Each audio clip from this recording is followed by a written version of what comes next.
آج ہم آئے ہوئے ہیں حضرت موسیٰ علیہ السلام کے روزہ مبارک پر.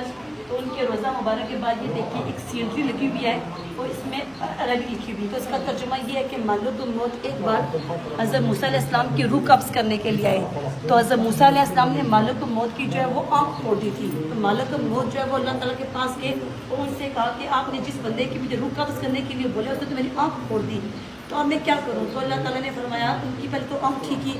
تو اللہ تعالیٰ نے ملک الموت سے فرمایا کہ آپ کیا کریں, آپ حضرت موسیٰ سے کہیں کہ ایک بیل لیں, بیل کے کمر میں ہاتھ پھیریں.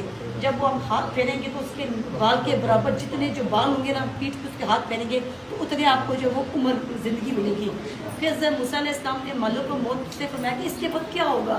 تو ملک الموت سے فرمایا, ملک الموت نے فرمایا کہ اس کے بعد بھی موت ہوگی. تو پھر حضرت موسیٰ علیہ السلام نے کہا کہ کیوں نہ مجھے اسی وقت موت دی جائے. اسی وقت حضرت موسیٰ علیہ السلام کی وفات ہوتی تھی. یہ دیکھیں